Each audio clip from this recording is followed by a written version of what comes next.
Ili uwe wa kwanza kupata taarifa zetu, subscribe Moka Media kisha bonyeza alama ya kengele kuruhusu notifications. Usisahau like, kushare na comment kwa ajili ya taarifa zaidi. Moka Media. Jeshi la Polisi mkoani Morogoro limefanikiwa kuwakamata watuhumiwa watatu waliohusika katika mauaji wilaya za Malinyi, Kilombero na Kilosa. Tukio la awali lilitokea jioni ya Aprili 4 mwaka huu 2026 katika kitongoji cha Mkukuzi Chini, kijiji cha Nyameni, kata na tarafa ya Ulaya, wilaya ya Kilosa, ambapo Janet Ernest Mazengo, huyu ni mama wa miaka 52, mkulima mkazi wa kitongoji cha Ivuma, aliuawa kwa kukatwa na kitu chenye makali na mtuhumiwa aitwaye Amos Zakaria Kisomeko mwenye umri wa miaka 64, ambaye ni mkulima mkazi wa Kikonga, Nyameni.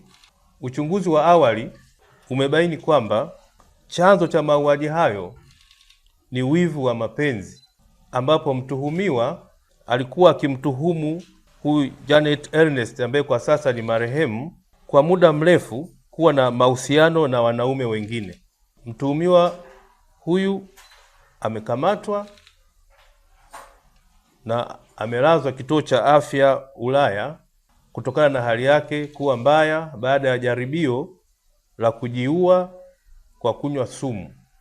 Katika tukio lingine, Jeshi la Polisi mkoani Morogoro limemkamata Ramazani Sadiki Joseph, huyu ana umri wa miaka 35, fundi magari, mkazi wa Njia Panda Misegese, kwa hatuma za mauaji ya Mese Germanus Ngayungwa, huyu ni binti wa miaka 23, ambaye ni mkulima mkazi wa Ng'ambo, kata ya Lumemo, katika mji mdogo wa Ifakara, wilaya ya Kilombero.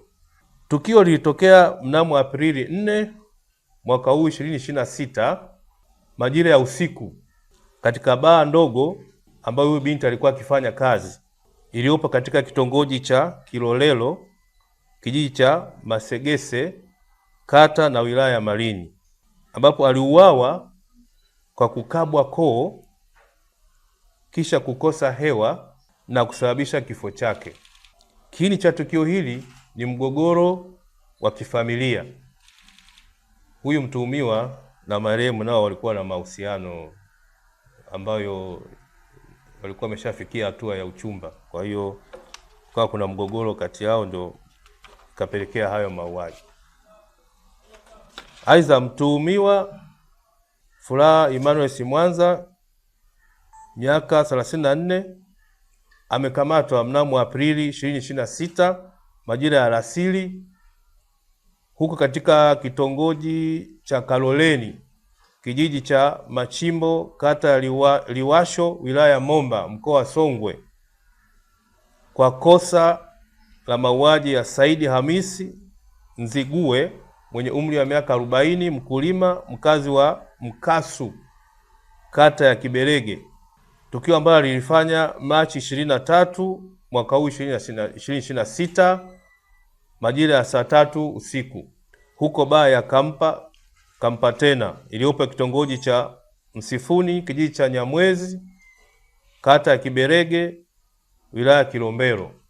Chanzo cha tukio hilo ilikuwa ni kulipa kisasi cha muda mrefu, kwani mtuhumiwa alimtuhumu marehemu kwamba aliwahi kumkamata na kumpeleka katika kituo cha polisi kwa kosa la wizi, kitendo ambacho kilimpelekea kufungwa jela mwaka mmoja. Jeshi la Polisi mkoa wa Morogoro linatoa wito kwa wananchi kutafuta njia sahihi za kusuluhisha migogoro katika jamii au katika mahusiano kwa kuwahusisha watu wa karibu, ndugu, vyombo vya sheria au watu wa ushauri nasaha, na kuacha kuchukua maamuzi kama haya ambayo yanaleta madhara makubwa kwenye jamii. Kitendo cha kukaa na dukuduku moyoni kinaweza kupelekea maamuzi magumu kama haya. Ili uwe wa kwanza kupata taarifa zetu, subscribe Moka Media, kisha bonyeza alama ya kengele kuruhusu notifications. Usisahau like, kushare na comment kwa ajili ya taarifa zaidi. Moka Media.